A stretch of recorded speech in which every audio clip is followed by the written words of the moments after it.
Warahmatullahi wabarakatuh dan selamat pagi. So pada hari ini kita akan belajar berkaitan dengan keseimbangan daya. Okey, so yang pertama, yang perlu ada dalam nota pelajar sekalian adalah definisi bagi keseimbangan daya. Okey, so apa dia keseimbangan daya? Okey, pelajar-pelajar boleh rujuk pada muka surat 19 kamu punya buku teks. Okey, so keseimbangan daya berlaku apabila daya-daya yang bertindak ke atasnya menghasilkan daya paduan sifar. So kalau boleh kita tulis dalam bentuk persamaan.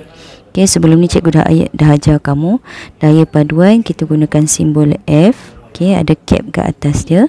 So keseimbangan bersamaan dengan ataupun apabila objek-objek mencapai keseimbangan daya. So daya paduan bagi objek tersebut adalah sama dengan kosong. So kita lihat dalam buku teks kamu, dia beri gambar rajah yang pertama, iaitu gambar rajah pasu bunga. So gambar rajah pasu bunga. So macam biasa kita gunakan gambar rajah jasad bebas. Satu titik mewakili objek. Kemudian so objek ini adalah pasu bunga lah. Pasu bunga. So apakah daya yang bertindak pada pasu bunga itu? So daya yang bertindak pada pasu bunga itu, yang pertama adalah berat pasu ke bawah, iaitu 12 Newton. Kemudian kita ada daya yang ke atas yang bertindak pada pasu bunga, yang kita sebut dia sebagai tindak balas normal. Simbolnya R. So nilai bagi tindak balas normal ni diberi 12 Newton.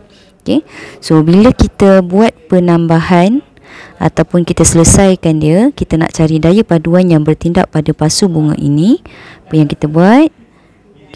Rujuk balik maksud daya paduan. Daya paduan adalah hasil tambah daya-daya. Maka kita tambah berat bagi pasu W. W ni positif sebab apa? Sebab dia ke arah pusat graviti. So dia mesti positif lah. So daya yang melawan pusat graviti adalah negatif. So R itu kita tambahkan simbol negatif. So daya paduan dia, kita masukkan nilai berat 12 Newton tambahkan dengan tindak balas normal, iaitu negatif 12 Newton, maka kita akan dapat daya paduan sama dengan kosong. So daya paduan sifar ini yang menyebabkan pasu ini pegun. So kita boleh buat satu kesimpulan. Apabila daya paduan sama dengan sifar, keadaan objek tersebut berada dalam keadaan pegun. Berada dalam keadaan pegun. So ini adalah contoh yang paling mudah lah, yang melibatkan hanya dua daya. Sekarang rujuk juga, masih lagi buku teks kamu. Gambar rajah 1.23B. So apa dia gambar rajah ni?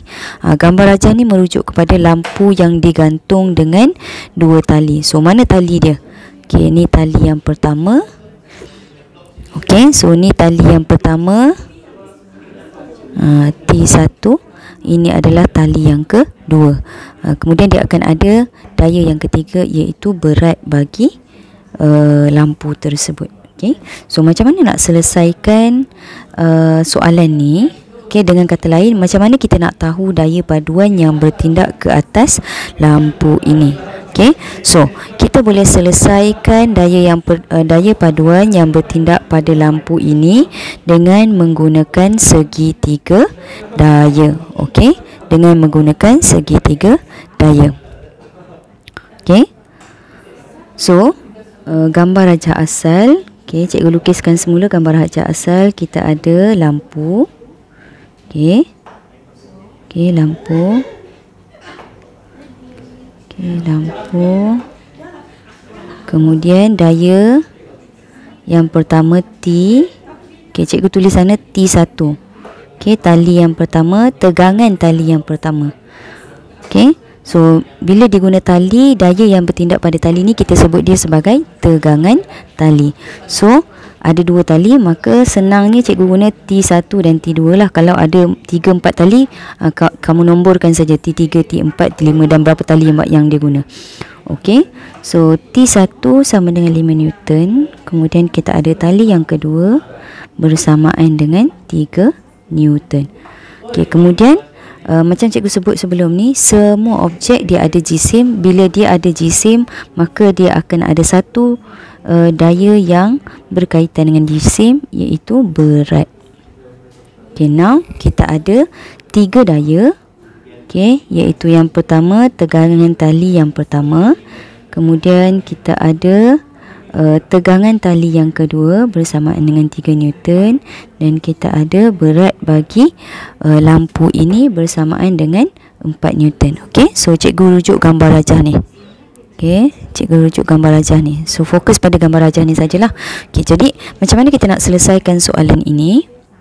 Okay, maka kita selesaikan dia dengan satu kaedah yang kita sebut dia sebagai satu segitiga. Okay, segitiga. So kita susun semua daya-daya yang bertindak pada mentol ini membentuk satu segitiga. Okay, satu segitiga pada arah yang sama. Okey, pada arah yang sama. So kalau kita lihat T1, arah daya adalah ke atas. Okey, kemudian T2 arah daya adalah ke kanan. Okey. W arah dia ke bawah. Okey. Jadi cikgu lukis mula. Okey, W ke bawah. Okey, kemudian T2 ke kanan. Kemudian kita ada T yang pertama tadi. Okey, ada sudut di sana. Okey, maka kita susun ketiga-tiga daya ini membentuk satu segitiga. Okey. So, yang ni ke bawah W. Okey, kemudian T2. Okey, T2 ke kanan. Okey, T2 ke kanan. Kemudian kita ada daya yang ketiga, iaitu satu daya yang menyambungkan W dengan T2. Okey. So nampak di sini kita dapat satu segitiga pada arah yang sama. Okey. Bermula daripada W, kemudian arah anak panah pergi ke T2 dan seterusnya arah anak panah T1 menuju kepada hujung W. Okey. So ini yang kita sebut dia sebagai kaedah segitiga. Okey, kaedah segitiga. Okey. So ini adalah aktiviti yang memerlukan kita melakar segitiga daya. So apa yang cikgu nak, berdasarkan aktiviti ini, pelajar-pelajar jadikan dia latihanmu. Okey, buat dalam buku latihan. Bentukkan satu segitiga daya. Okey, berdasarkan aktiviti 1.6 ni untuk A, B dan C. Okey, untuk A, B dan C. Okey. So seterusnya, okey, seterusnya cikgu nak masuk kepada okey, penyelesaian masalah melibatkan keseimbangan daya. Okey, pada muka surat yang ke-21 dalam buku teks kamu. Okey.